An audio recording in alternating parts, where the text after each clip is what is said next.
Good morning, gentlemen. Welcome to the morning show.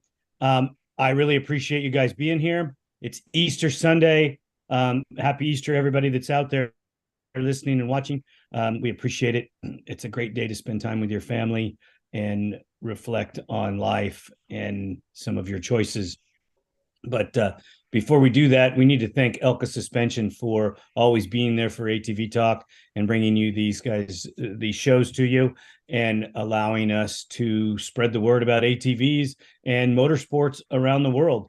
GBC tires are always involved in every form of the reporting that we do and the shows that we do. So if you need some great tires for your ATV, UTV, like I've said multiple times, I even got a set on my truck. So give them a call and get some product on your machine so that you can go out and ride and have a great time. Joe Tolle, ATV On Demand, thank you very much for coming this morning. Ian Thomas from Square One Speed, thank you for joining us as well. You're new to the show, so it's just a conversation, brother. Just relax and chime in as you go. We're going to dispense with some of the easy stuff in the beginning. Supercross last night, Eli Tomac gets his first win. That's pretty amazing stuff.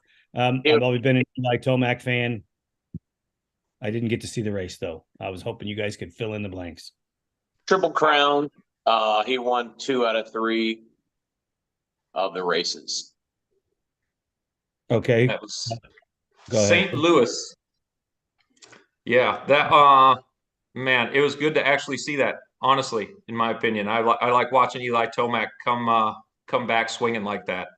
He did pretty well a few races ago, but I think he just put an exclamation point on his comeback with that race last night anyway. So it's good to see that 2 out of 3, especially against a field like that. Was it did the contact between Barcia and Lawrence have anything to do with any of Eli's wins? Yep.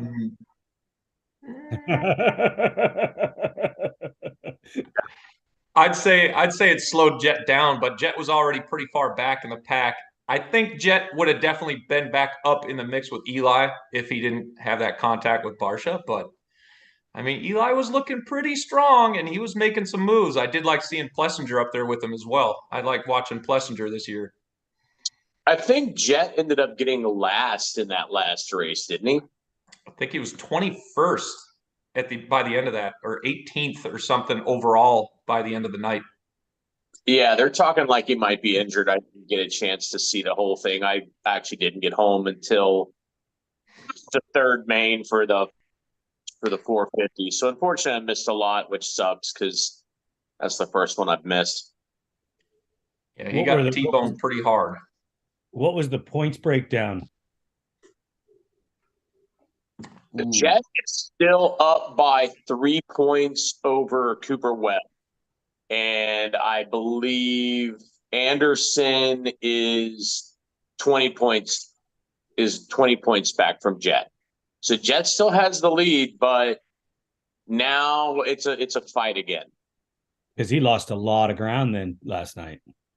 Yeah, he was up by 16 coming into the race, and now he's only up by 8. I think I said it was 16 he was up by coming into it last night. Wow, that's a big turnaround. And if he's injured, that's gonna change the whole thing, and maybe it's gonna give Cooper Webb another title.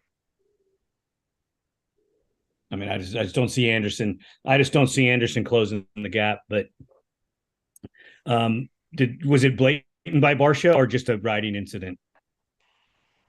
From what I saw, it looked like it could be a incident, but Barcia was coming in so hot into that turn that even if Jet had stayed up, he probably still would have got T-boned, just maybe not as hard.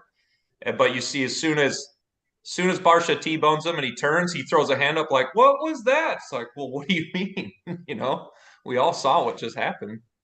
But yeah, Jet was kind of cutting in through that corner. You could see he hit the berm and he was going to come in low to get underneath, I think, 2 or 3 other riders high on the berm. And that's when Barsha just came smoking into that corner and took him out pretty hard. So Bam Bam is back. Bam Bam. He got Bam Bam. Jeez, and Bam Bam nails everybody, don't they? Don't they? Man, sooner or later. So we have some really good topics coming. We'll get this Moto GP conversation out of the way because I know it's not Joe's favorite, and he may not even chime in on this one. But last weekend there was a Moto GP race in Portugal, and the big controversy is Marc Marquez and Bagnaia fighting for fifth place, which was totally out of contention, and they take each other out. My consensus is I'm a biased. I'll just right up front. I'm a Marc Marquez fan, a guy that can do the things he does on a motorcycle. You got to respect him, and he's an 8-time world champion at that. So he has to have done something correct. But the fan base is ridiculing him, and Bagnaia says it's his fault. I just wanted a little bit more insight from somebody that how they saw the incident, so that we can just discuss it slightly. Did you check it out at all, Joe? No, I didn't get a chance to, unfortunately. I know that you mentioned it as homework, but sorry, teacher. I got nothing. That's okay. That's okay. Ian's going to take up the slack for you this time. Thank God. I got you. No. So what do you think? Well, so I don't follow MotoGP as much as I used to. Actually, that was the first thing I was really into was sport bikes, and I followed it for a bit there. Marc Marquez was just another one of those guys we were talking about that's just so dominant, especially when he was on his Repsol Honda. He was just crushing everybody. Now he's riding for Ducati, and I have a feeling that the incident was Marc Marquez being Marc Marquez, saw a gap, took it, went for it. It wasn't the perfect line through that turn. I think Bagnaia had a better line for later in the turn. And that's where we saw the contact was as Marc Marquez took that shot, went through on the inside. He went a little bit wide coming into the apex there. And then as he's trying to cut back in to keep that door closed, Bagnaia was already on the inside. Marc probably didn't even think he was going to be there because he's doing his thing. He's just trying to go fast. And Bagnaia just happened to be underneath him. They make contact and bam, they both go down. And I know it was for fifth place. So really, why was there, a battle going on? But these guys are getting paid so much money and they're going out there to be champions. They want to get as many points as they can. So they're racing out there hot on each other. And I also think it's a little bit of who's the big dog in the paddock because they're both riding for Ducati. That's right, isn't it? They're both Ducati riders. Yes, they are. Yes, they are. And actually, Bagnaia is kind of the reason Marc probably went to Ducati in the first place. Yeah. Because they were having conversations off the record on that. And and there's no animosity between them, but there's a couple of the other riders in the paddock are anti-Marquez for whatever reason. And, they say he's a rough rider. Well, you know what? When you're slower than him and he needs to get by, I'm sorry, he's going to move you. Well, yeah, there's that. And also, who's going to remember your name? Who remembers Marc Marquez's name? Everybody. Exactly. Just like an Ayrton Senna. You remember Ayrton Senna, the F1 driver. Yep. He always, what was his saying? It was, if you're not trying to take every gap that you can, you're no longer a racer. And I think that's Marquez's way as well. He's trying to win every single chance he can get. And then you've got other guys who are trying to be the big dog, but want him to just take a back seat. He's not going to do that. So you're going to have some competition. Well, dude, look at Dale Earnhardt, man. Yeah. He hit every car in the field trying to go to the front. And you either love that guy or hate that guy. I didn't become a fan after he was already passed, but that's neither here nor there. Let's get into some things that are ATV related. Cody, Cody, let's just go, Joe. You had a big day yesterday, and I really want you to get into that because our last conversation or the last item on our list for conversation is going to be deep and heavy and in some forms might get a little heated with a few of our listeners. And I just want to get the Cody Collier thing out of the way, or your yesterday out of the way first, if you don't mind. Yeah, so I reached out to Cody, I don't know, a month or so ago after he was on your show. I know he's doing the race reports on Friday nights before GNCCs, but we kind of touched base, coming up as just a fan of ATVs. One of the biggest things for me, there wasn't the internet, and it's like, where do you learn about racers, in the magazines? Well, I didn't have enough of a connection to these guys just through looking at people racing in a print magazine to really care about the names and who they were. But as an enthusiast, I was very much into the hardware. It's like, I wonder what this guy uses. I have this machine, and I wonder what parts racers who race this machine are using to go fast. So I found that stuff really interesting. So one thing I've done a few times through the years, and I want to do it more in the second half of the career, is try to get with more champions and film their bikes, because to them, the sponsors are a way to make it financially more feasible to race. And, for the sponsors, they're looking for that racer to sell more parts. And since it was something I really enjoyed as a teenager, as a kid coming up, looking at ATVs and wanting to get into it and getting into it, I nerded out on the hardware and what parts the racers use. So trying to do as many as we can set up within reason, trying to feature some, different champions machines and let them get on camera and talk about, what parts they use and why and what the benefits of them are. Because, 90% of these ATVs that are sold are never raced. Whether you're talking YFZ, obviously Raptor, that's probably 98% are never raced. Can-Am Renegades, Outlanders, the popular race quads. So we went out, me and Cody been talking for a while, and he's like, yeah, we should do this. And he seemed genuinely enthusiastic about it, which is, always exciting for me, because it's a lot of time and effort and a little travel to do it. But, when you approach a racer and they show enthusiasm to do it, it's, that gets you fired up. So went up to his private property yesterday in Central Ohio and filmed a walk around on his championship defending Can-Am Renegade 1000, the all beautiful black and gold machine. It looks like a piece of jewelry walking around, and it's like, man, how do you take this thing out in the woods and trash on it? But yeah, we shot a walk around. We covered all the different parts that he uses on the bike, what the benefits of them are. You might be surprised at some of the things that you see when the video comes out that he does or does not do to that bike to go that fast. And then we went out for about 4 hours in the woods on his practice track and just filmed him shred that machine. And yeah, it was quite exciting to watch. It was a good time. So did you get to ride it, Joe? No, there's not a lot. I'm an okay rider. I kind of know my role. I do, I ride as much as I can, not as much as I'd like to, because once you realize that you're good with the camera and the storytelling, and there are other people that are better riders than you,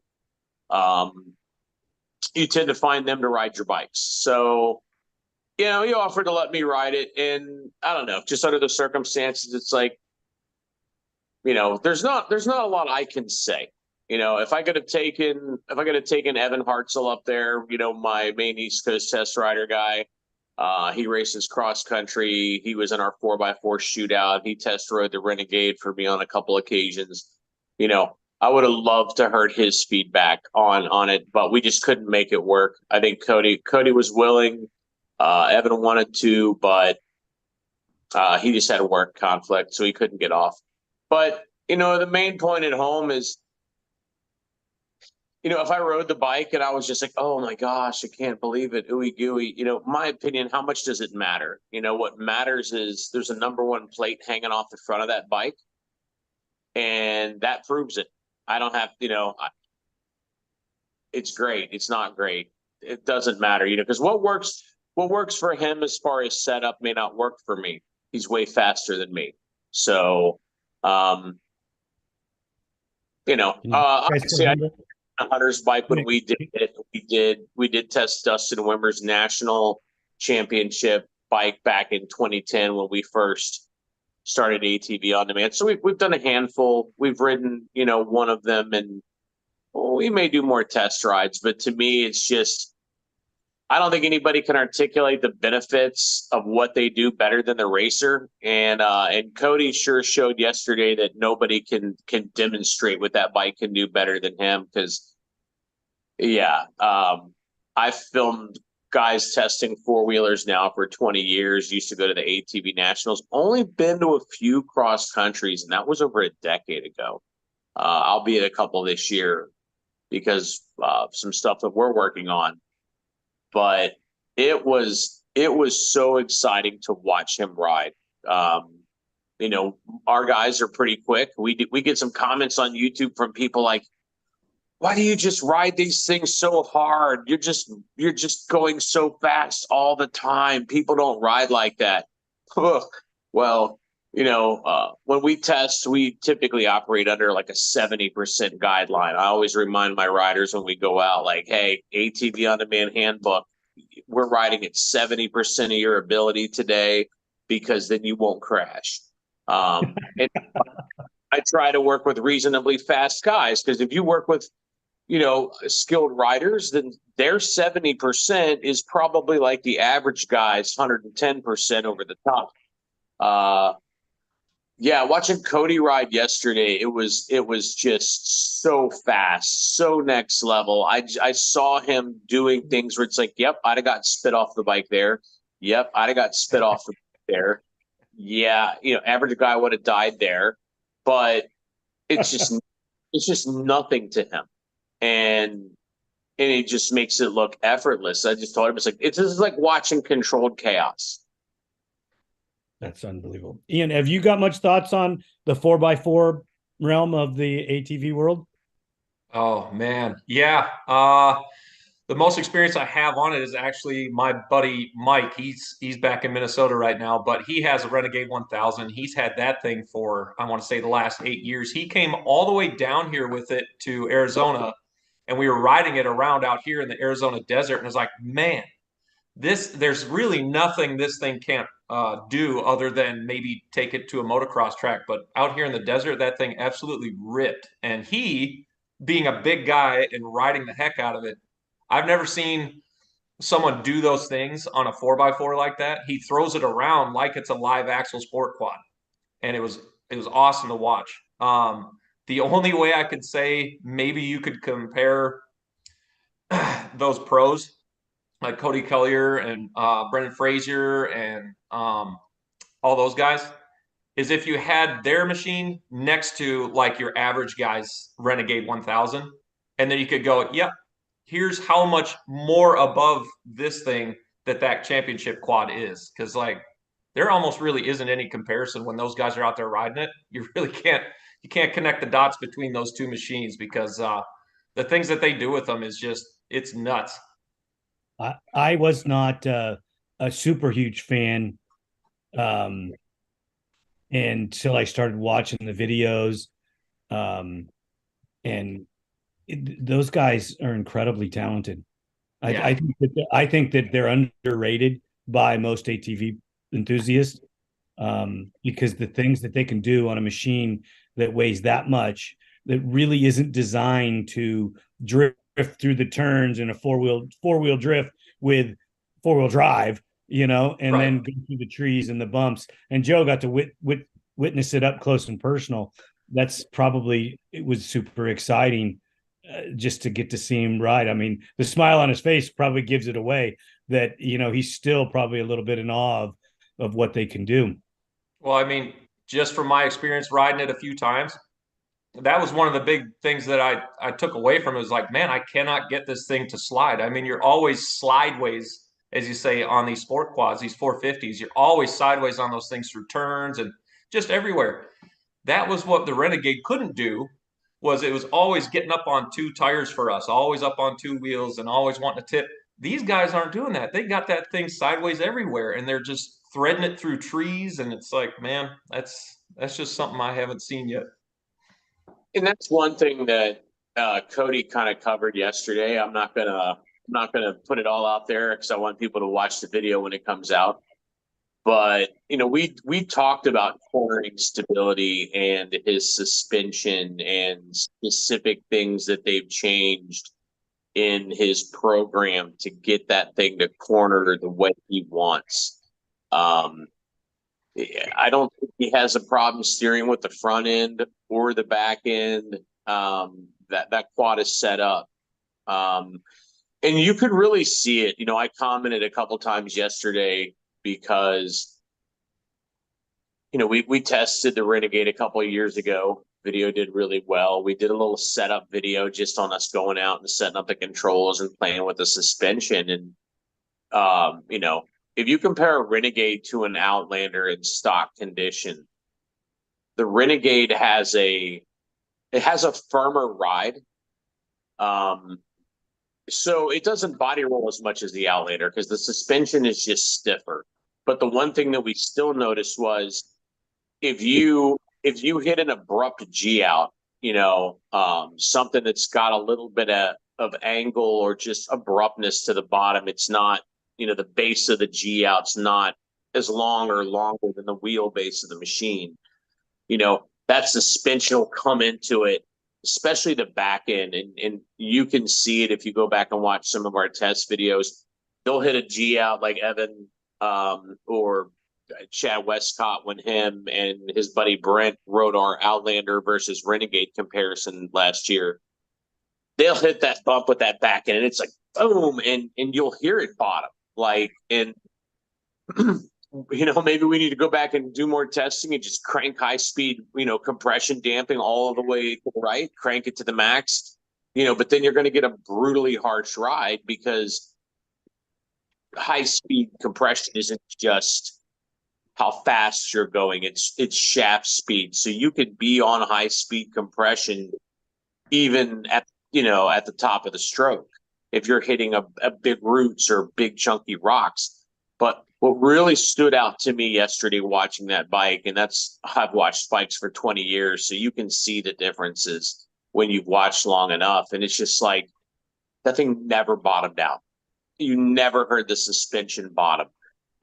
You could see that it was more fluid over the small stuff, the chassis willingness to comply and move. Now, given he's riding it at like Mach 2, but the suspension was way more fluid, and yet it didn't bottom. You never heard that back end, smack, that metal to metal sound.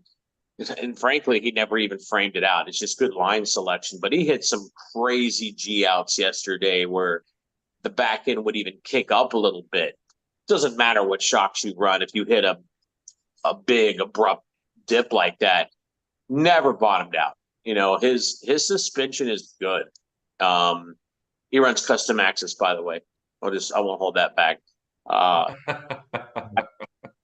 I'd love to take our test unit we have now and get a set of custom axis and just bolt them up and see how they are. Because man, his bike is next level in the handling department.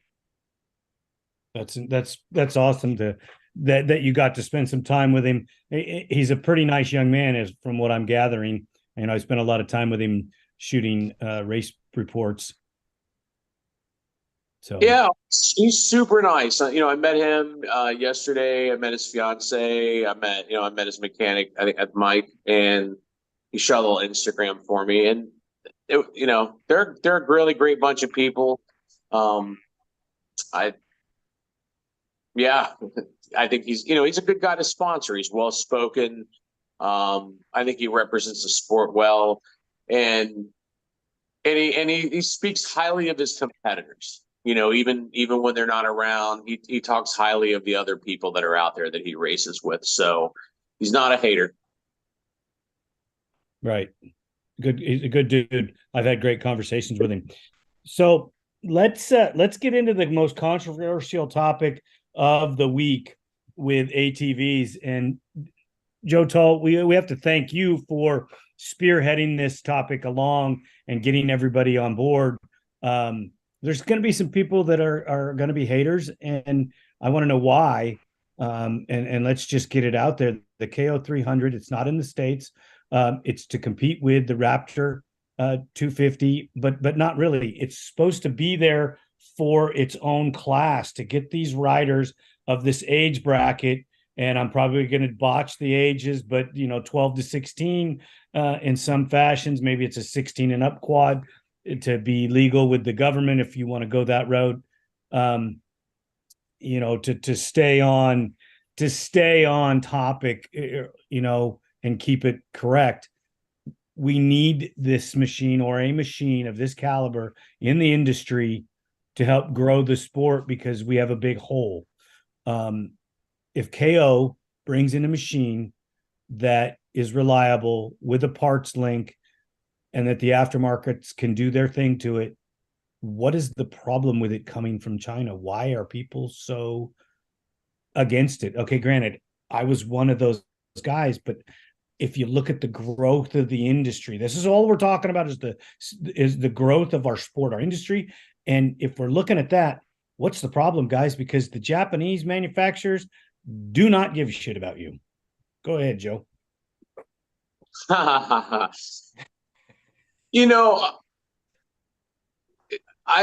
would say the reaction to it coming out, for anybody who lives under a rock, Dirt Wheels did a full 4-page spread on it. They got some studio images and some action images from Europe where they sell it, and they just kind of went through the specs and talked about what it might be like. We mentioned it in our Jackal 200 test that we put out a couple months ago.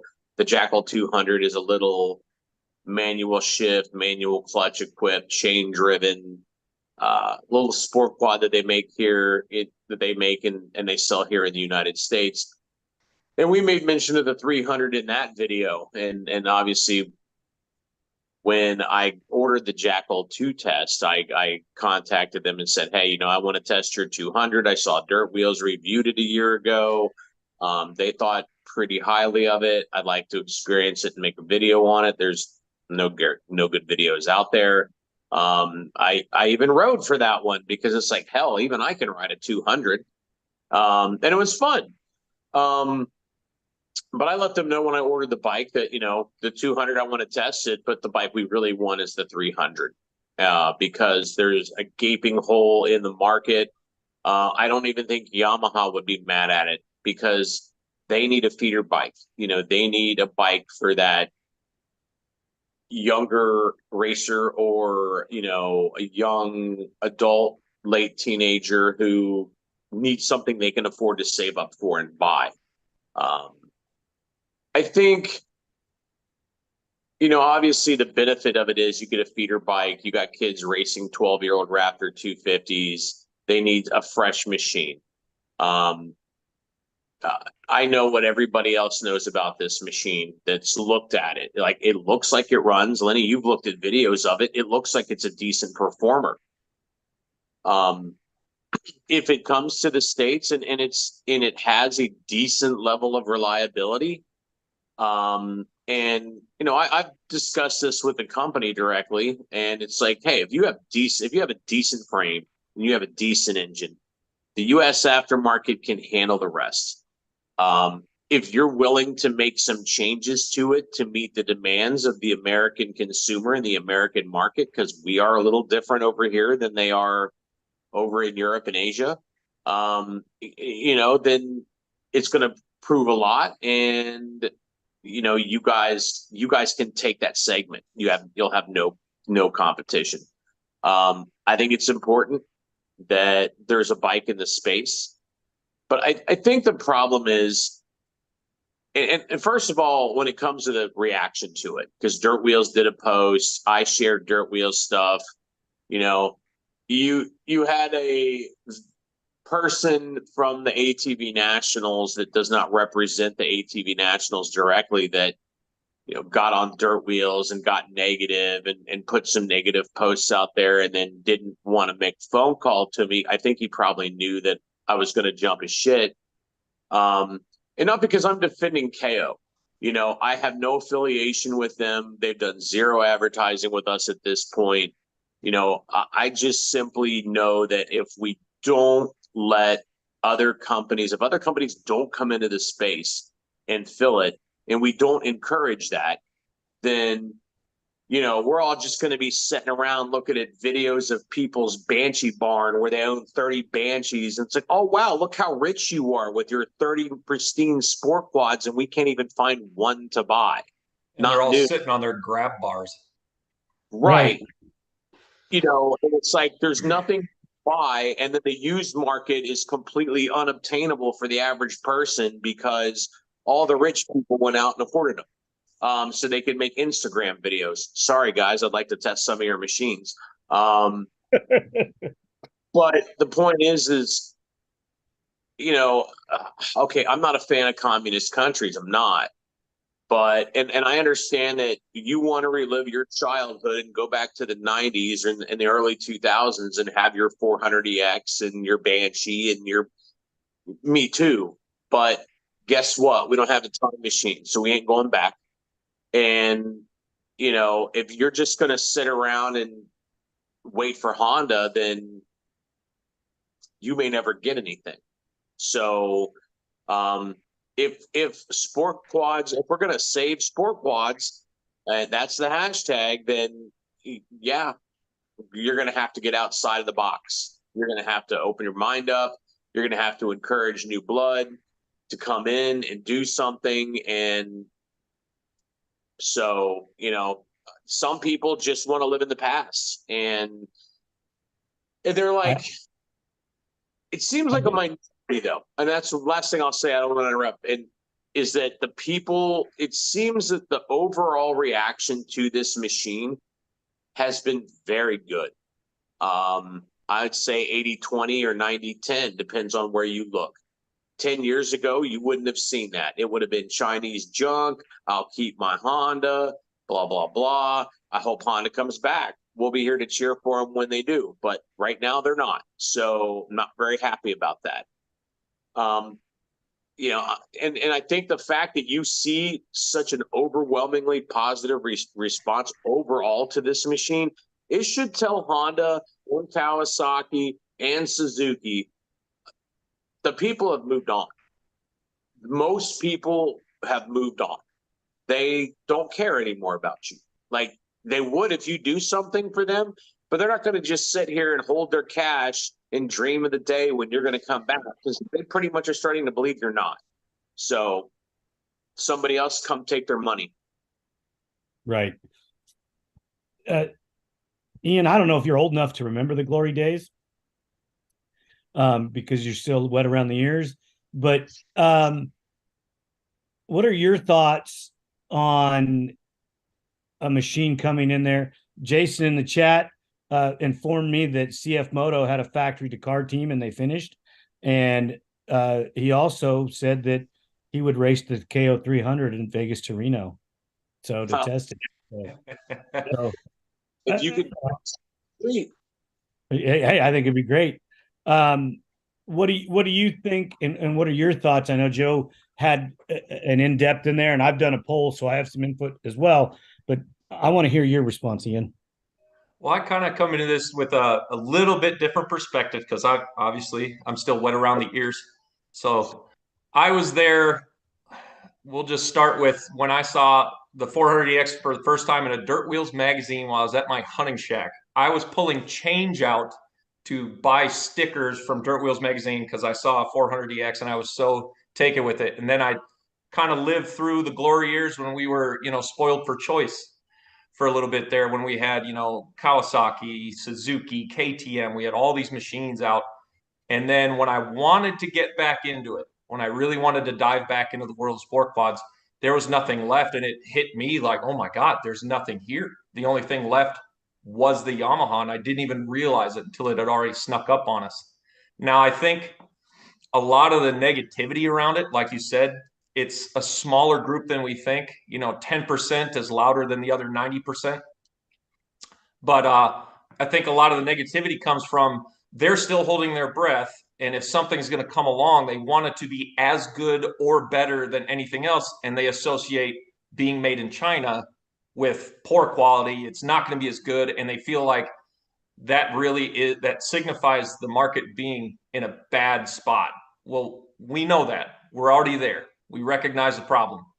I see it as a KO300 coming over here. I mean, dual overhead cam, 4 valves, fuel injected, whatever it is, it's an uptick. That's what I think. I think it's in addition to the market, and something we desperately need at this point because, like you guys said, we are filling a massive hole in the market. And this is probably going to ruffle some feathers. But a lot of you Honda guys might not realize a lot of the parts you're putting into your Hondas are made in China. A lot of the stuff you guys are buying daily is made in China. You don't even think twice about it. If it were made in the USA or it was made in Japan, it would be twice as expensive. So a lot of the parts I'm opening OEM Honda bags to put engines together and it says made in China. I was like, oh, great. All right. So a lot of that stuff guys don't even realize is already happening. Now, the machine itself, if it performs anywhere near as good as its competitors, why not? I mean, first of all, it actually exists. These Hondas and Kawasaki's that you guys are waiting on don't exist, and there are no plans as of right now, besides some old blueprints, that anything else will exist yet. So this is here. If we can get it over here, that just adds to the variety of what we already have. Yamaha already makes a good machine. We know that. But everything has its flaws, right? So if the KO is any good at all, if it holds up to any type of abuse, some good fast riding, and it needs minimal maintenance, I mean, it already has the Honda-style cam chain tensioner on it, right? It already has a tubular frame, already has a good engine from what we know. I think it's just going to spark a little bit of the fire underneath people's butts to maybe bring another 450 back into it, or maybe some other manufacturer says maybe we need to compete with KO. Hopefully it gives them a kick in the pants and we see some more people jump back in the game because we're starting to see variety. We're starting to see machines get back out there. We're starting to see younger people have that little gap filled so they can go from their 90s and 110s up to 450s. I get it. There's still going to be your 250 hybrids and ATV MX and stuff like that because I don't think the KO is as fast as like a YZ250 swapped Honda or something like that. But maybe that will be the catalyst we need to get some of those things going. And I think. Go ahead, Joe. Go ahead. No, you go. I think we've already done good with this. The fact that the response has been so good, the fact that Dirt Wheels page blew up for 2 days when they dropped that story, like it's just more proof that there is a demand for this type of machine. So just if that's all that happens, we've just demonstrated hey, there's still a lot of enthusiasm for this, and that's a great thing.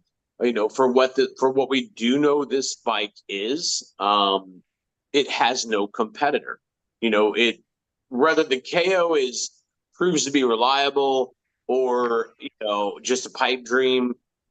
What's to be excited about now that we see is there's no other ATV on the planet that I know of, or that anybody else I talk to knows of, that is on this level of decent production scale. I'm not saying that you can't go buy something better because Walsh will build you one. I've heard that B&R is working on a high performance youth model you can buy. But in this class, in this category, at this price point, there's no other ATV in the market like it, which is exciting, and it would directly fill that gap left behind by Raptor 250, Blaster 300 EX. And that alone is worth getting excited about.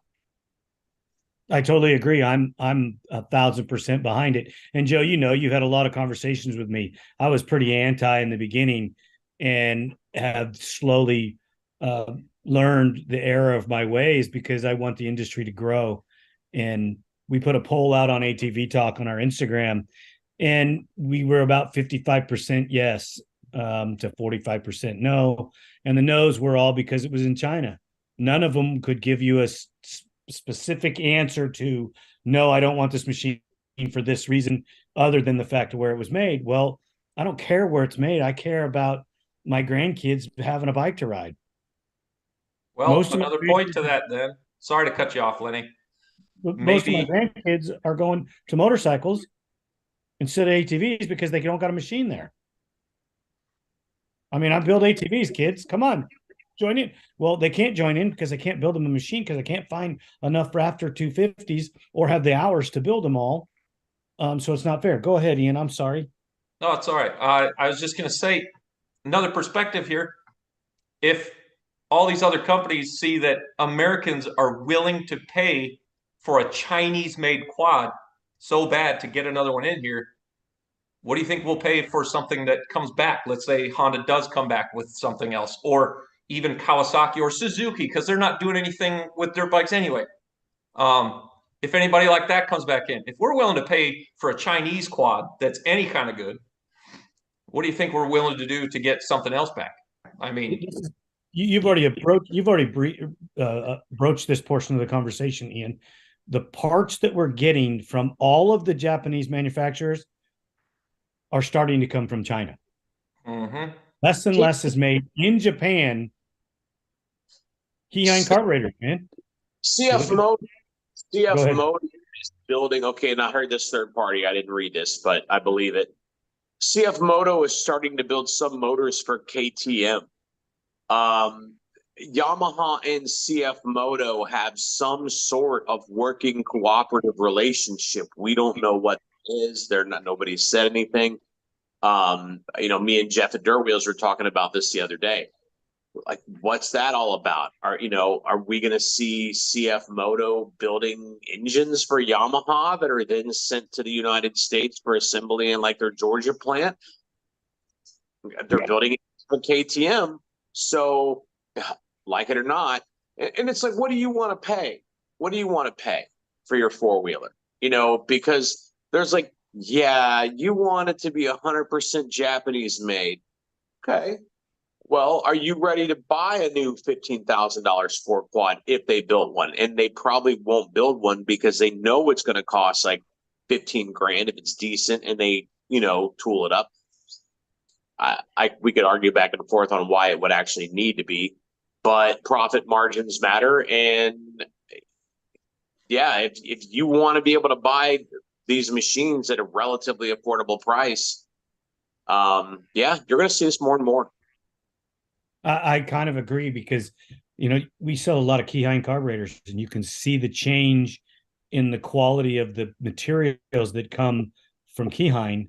Maybe not the quality of the part, but the finish. It's not the same. Okay. They're not coming out of Japan. They don't look the same.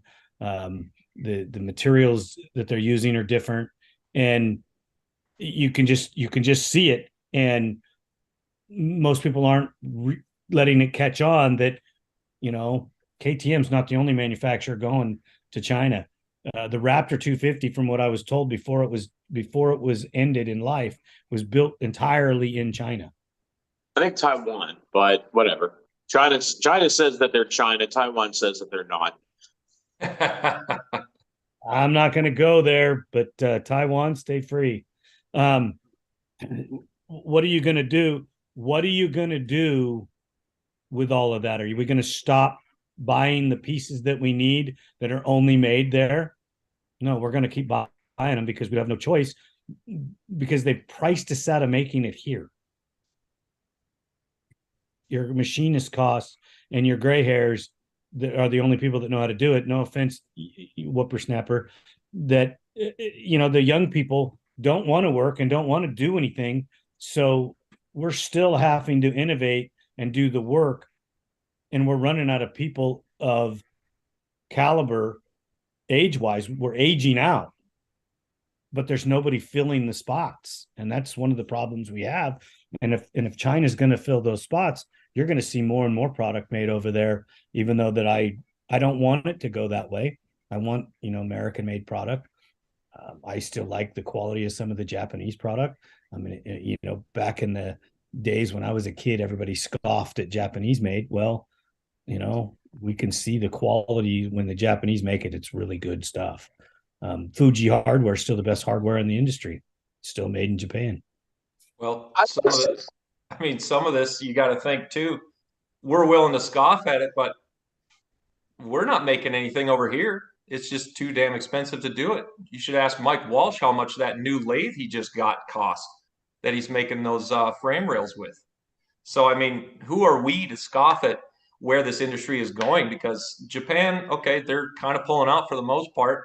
Maybe we're just going through another metamorphosis of the sport quad market in general. How they were made in the 80s and then they died off. Yamaha, once again, was the only one throughout the 90s, other than, you had your 300EX or whatever.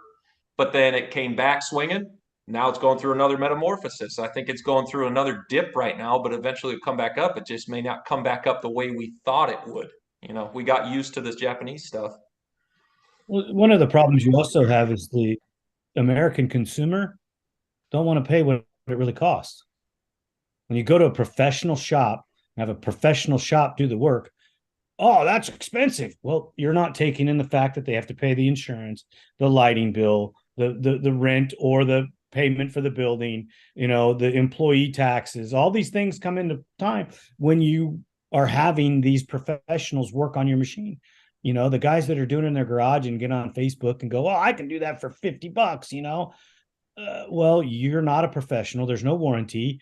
And the brick and mortar guy that taught you how to do that because you copied him, what are you going to do when that guy's not there teaching you or giving you all the ideas? I mean, you have to pay for professional work.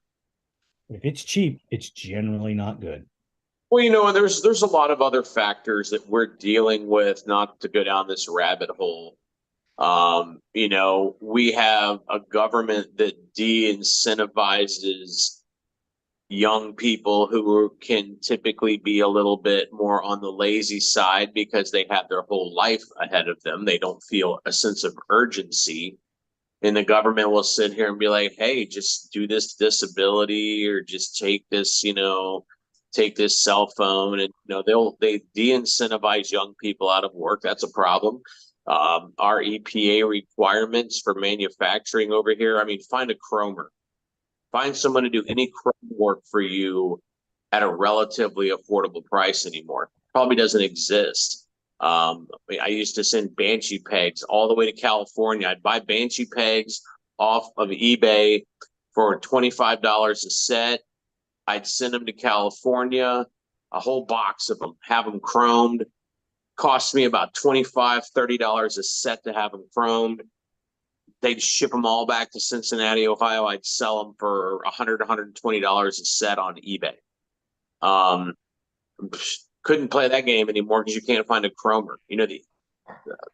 Too much government interference in the population and in the manufacturing process. Now, I don't want people dumping chrome chemicals in my river by any means, but they've just overstepped it so much, and that all impacts the cost of manufacturing. It's not just the American worker who's causing, who actually goes to work, who's causing the problem, and a lot of it's just government influence and artificial impact on the market.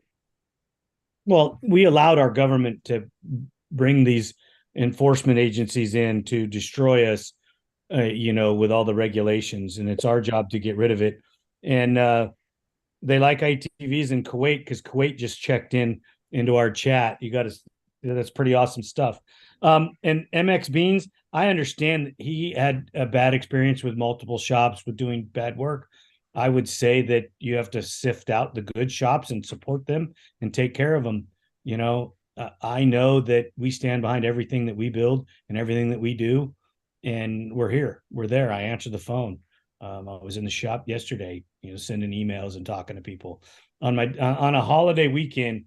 Who's going to do that? Then I come home and work in the shop and home, because they're the same jobs that I'd be working on, in the shop. So you have to find those people that are going to do the work for you and that do it quality, and you got to pay them and you got to keep them around, because they're the ones that are going to keep the industry rolling. They're the innovators. The aftermarket people are the enthusiasts. I've met some really great enthusiasts that have great ideas. They have no resources to get them going. And I think that listening to those people and taking some of their ideas, is a good thing. Ian, I know that you're an enthusiast with a channel, and you race, and you love the machine, and that's how you come to be. And it's great to talk with you about some of the things that you see. Joe Tolle, he came from an enthusiast to what he is today, and it's like we have to keep the enthusiasm. The only reason I do this is because I love ATV sport. I love it. I mean, and it's given me so much back, and the people in it. Ian, you and I have talked at the races, and Joe and I have multiple conversations, and there's people that I've talked to over the years in other countries that just love ATVs, and they can't get the parts, but they still love them. We need to fight back in the United States so that we can build whatever it is we want to build here, and move forward. And then that's fighting some of this regulation. I don't really want to get into the political side of it, but it pisses me off. Well, go ahead. Yeah, I was just going to say, one of our biggest problems is we regulated ourselves out of this stuff, being able to produce them or bring them in even, with emissions and things like that. But when I've said this I've been on, I think, 2 or 3 podcasts now, some other people who put podcasts out specifically about ATVs and things. I dipped my toe in this pool, and now I'm neck deep. It's just something I love to do. As soon as I got bit by the bug when I saw my first one, that was it. I wanted it. And one of the big reasons why I love ATVs so much is they come in so many different flavors, so many different types of racing, so many different things that are going on. That's just really the big reason why I was into it. But I figured, if I'm going to run a channel, why not just create a little bit of hype around it? As much as I love them, why don't other people want to see that? I think a big disconnect is, after they went away for a while, is people just stopped seeing them. I mean, you don't see ATV MX on MSNBC or anything. You don't see people paying for Peacock to just watch ATV races and things. I'm glad Racer TV is willing to live broadcast all those GNCC races, especially as well as they do. You've got Johnny Gallagher up in the booth, and Mikey Waynes, and listening to those guys talk about it. They're enthusiastic about it. So I just don't think people had that connection anymore for a little bit about how much fun these things are and how cool they can be and how much you can do with them. That's the other thing. You can do a lot of things with these machines. And I think people just kind of lost that connection for a bit. So my channel is just to kind of spread my love for these things and show you guys all the different things you can do with them. I think I've raced Work Series now for, I think, 3 years. I started in the end of 2020. And I got hooked right away. I went right back into it the very next season, 2021, which I think you and I talked at the end of 2021. It was in Prim. I think it was Prim. Yep. And then I've raced Works now. And then I saw GBC brought back Quad X. So I went and raced one of those days with Jason. Jason and I met up, and it was at Glen Helen. I mean, who doesn't want to ride Glen Helen?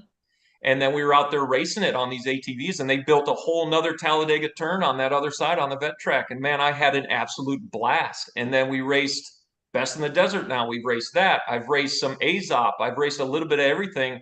And I'm not done yet. There's still flat track and stuff on the East Coast, maybe some GNCC. So there's just so many different things you can do with it. And I get so pumped up. I mean, right now I'm amped up thinking about it after going up to like Twisted Lizard Speedway. They just opened up, and I'm excited because I want to get back up there and ride it again. I've just been busy on weekends again. So I want to try sharing that with everybody, and hopefully some people, see it, they get hooked on it, and then I get questions sometimes like, hey man, how do I get into some works racing, or how do I get into some AZOP? I just talked to one of Brian Dunstan's friends who races District 37. He says, how do I get in some Best in the Desert? I said, it's not that difficult, man, and we're willing to help if you want to hop in. Just if you can get the entry fee and show up, we'll see if we can help you out. So I just want to bring back the enthusiasm to it and show people all the kinds of stuff you can do with it. And hopefully that creates some hype, and maybe it gets some people off their butts and it gets them back into it. And then it,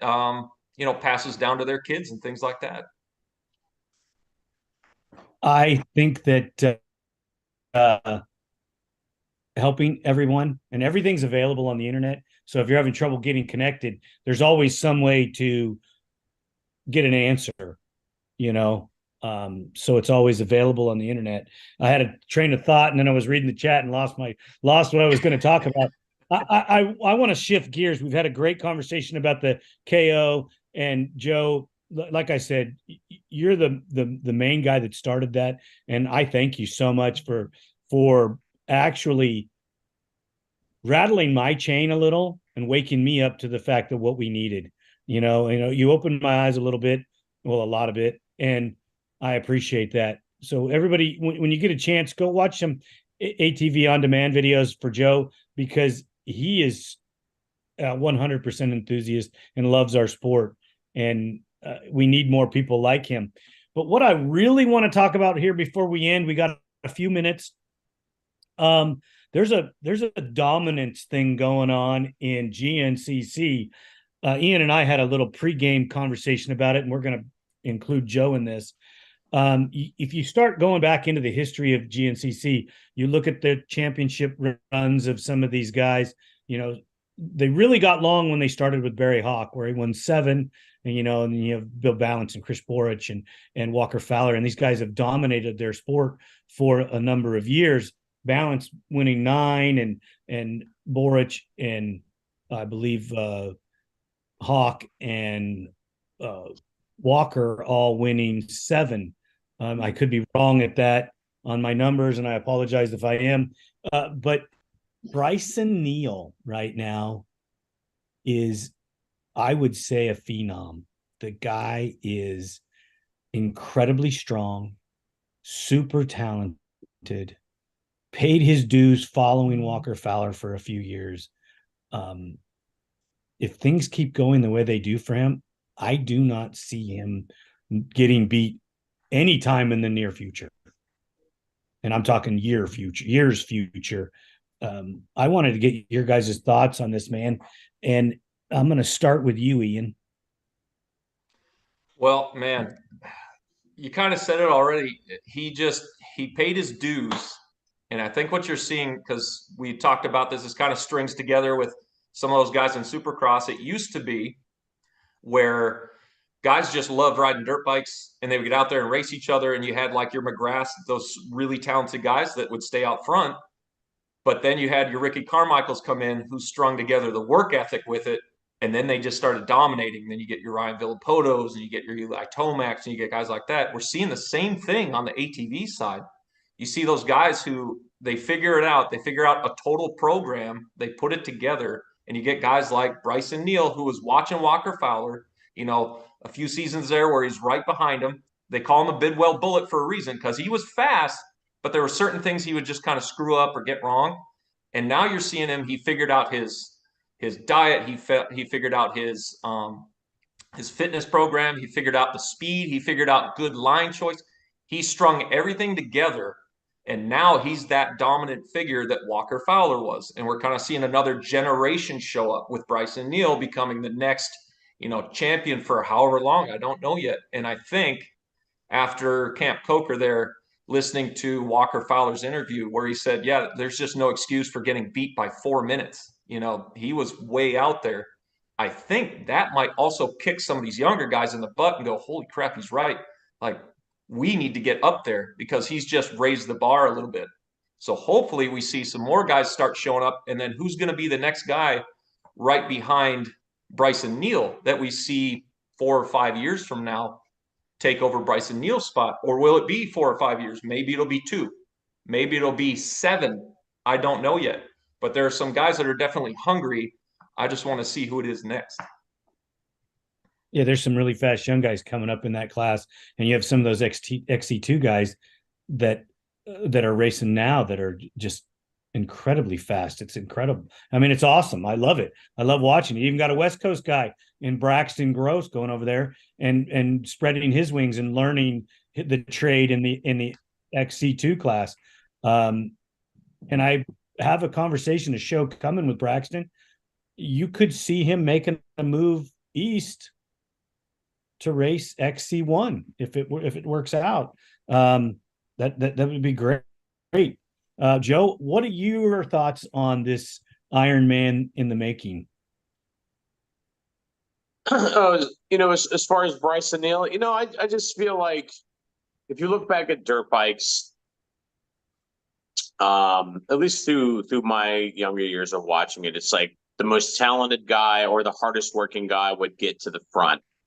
Obviously, there's a lot more people racing 2 wheels, but it kind of came down to either who had the most natural ability or who wanted it the most, and that's what created a lot of those runs in 2 wheels. I think in ATVs, the classes aren't as big. There aren't as many people going for it. There aren't as many people that can dedicate their entire existence to training because there's not the factory support and the money. I think a lot of what's leveled the playing field in the dirt bike stuff is that people have become much more educated about fitness. These guys, the McGrath, Matasevich, Kudrowski area, these are party boys, and I got a feeling that these young guys that are out today, they are living cleaner. They are eating better. They are training harder. The programs to develop riders, the facilities to develop riders have come online. And I think that all of the support that goes into the availability for support to building yourself into a top level racer, it's very developed now in 2 wheels. And I think we don't have that in 4 wheels. And yeah, it's like, it's nice to see, I'm not rooting against anybody, but it's better to see competition than just having like, well, why watch this weekend? Because, we know who's going to win. Not rooting against anybody, but we're some time behind the 2-wheel sport in athlete development. My opinion. I think it's draw. You'd mentioned it. You have more motorcycle people funneling into that cavity where you have less funneling into the cavity of ATVs. So you're a guy that's excelling like a Bryson Neal. He has less competition to deal with and to fend off, where Jet Lawrence, look at the competition he's got to deal with. There's 10 guys on that starting line that can win the race, maybe 15 any given time, and they're all extremely talented and their training programs are on par. I mean, it's just incredible stuff with the development of athletes in general. If you look at the development of football players and hockey players and just all the things that they're doing. I'm not even going to mention the girls soccer team, but these athletes, everything's gotten so much better. They're wearing heart monitors, they're getting their blood checked, they're doing all these things, the diets they go under. And it's not even a diet. It's just a way of life. It's just eating clean, and they're not eating chips like Joe and I do. I mean, Ian, I don't think he's young and strong. He can eat anything he wants right now. But I love the development and the injury factor. So when I was racing, if you fall off and broke an arm, dude, you better tape that thing up because you got to ride. You don't get a free pass from a sponsor because you got a broken arm. You still have to develop and be there to get, the writing in the magazine or to get on the podium or to thank them for it. They don't like They didn't want you sitting on the sideline. You know, I had a conversation with Ricky Johnson when he hurt his wrist, and 50% of his problem was he wanted to get back out there and race, and the other 50% was Honda wanting him on the bike. You know, and he was worried about sponsorship. He was worried about his career, and he rode too soon, and ultimately ended his career. But the development across the board in the world with the things that we're doing for health and training, it's amazing. And I think that the younger athletes have so much ability to extend their careers and be a higher level than they ever did before. Like you, Ian, you're still a young guy, but you could race another 15, 20 years. Yeah, I feel like that, especially after we really dug into this desert racing. That opened up a whole nother avenue to continue going. There's a lot of other things you can do to race in a race like that, like strategy and setup and durability, things like that, which is really cool. But to go back to what you're saying about this development stuff, I just got two things I'd like to say about it. One, I really like seeing the cross-pollination between all the series, seeing Braxton Gross and even, Huff and Damon going out racing GNCC, seeing a lot of the GNCC guys come out race Works. I like seeing I've even seen like Adam McGill. He's been out at Vegas to Reno. I see Dalton Keys, and there's another guy, Wyatt Wilkin. He was out at Vegas to Reno just this last year. Then I like seeing ATV MX try to throw themselves in the mix just a little bit. I mean, Landon Wolf, he was a GNCC guy. And then you have like Joel Hetrick. He actually took a stab at XC1 class. So I really like seeing the cross-pollination because I think that opens guys up to other types of training, opens them up to other types of racing, obviously, which demand different things from your body. But also, the other thing I want to talk about was these training facilities. There aren't a whole lot that are open to ATVs. I got that. Decker Training Facility being one of the great ones. I see Black Ankle Raceway is opening up quite a bit. Joel Hetrick's out there a lot. But those training facilities, to keep their doors open, a lot of times the big public ones and things like that also have to have dirt bikes out there to help pay the bills because there are more of them. They pay a lot of the bills. So you're sharing with them. But will we see like an ATV specific training facility? I love seeing like the GNCC trails that Decker Training Facility has right next to their big track, next to their sand track. It's cool. I hope that more facilities start opening up like that, opening multiple areas so that you can host both or start getting a little bit more ATV specific. I just don't know if they will. You mentioned that there a track just opened where in Arizona there. Yes. Twisted Lizard Speedway. Okay, and it was a track in the past and now it's reopened. So what I've seen, it looked like there was a track there before, whether it was, I think it was called Southwestern Speedway for a bit. I know there's been one up there in Siloam, and I think there was one other one. I'm forgetting the name of it right now, but I saw a lot of pictures of bikes and stuff going out there. But this one looks like it's been kind of carved out. It's got a really cool backdrop with a big hillside in the background there. I did a video there when we went for the first time. They had just opened it up for the month of March, and I think we went at the end of February, and they were going to let us know if they were going to open up March, and they've been open every weekend, but they're working on 2 or 3 more tracks. They've got 2 big tracks besides the main one, and then a kids track, and they're slowly improving it. And I started asking them about, what does it cost with insurance to run these tracks and things like that for the public? Well, luckily it's on private land. It's privately owned, but there's still some insurance policies and stuff that they have to work through when they start adding jumps and things like that.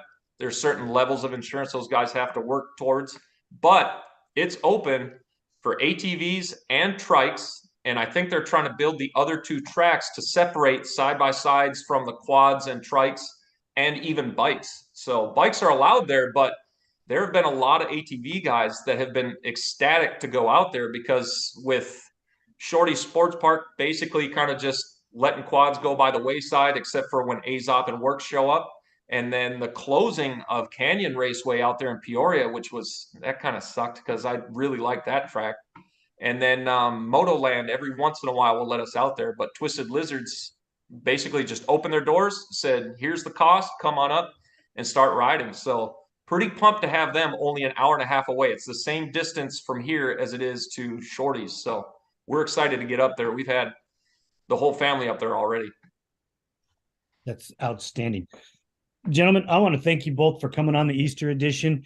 And everybody, Joe Tolle from ATV On Demand, remember, go check out the videos because he's the guy that is bringing us or trying to bring us the KO stuff and spark an interest in our ATV sport. Ian from Square One. Ian, thank you so much for joining us. I hope you had a good time, and it was great to have you. The insight that a younger person brings to the show, and I know you're not that much younger, but still, you're an enthusiast and a lot of fun to talk to, and keep up the good work on your end. Gentlemen, enjoy your Easter and go spend some time with your families. Will do. Thank you. All right, everybody. Thank you for the chat. You guys were awesome. Jason and Kuwait and MX Beans. Thank you guys so much. We'll catch up with you all later. Talk to you.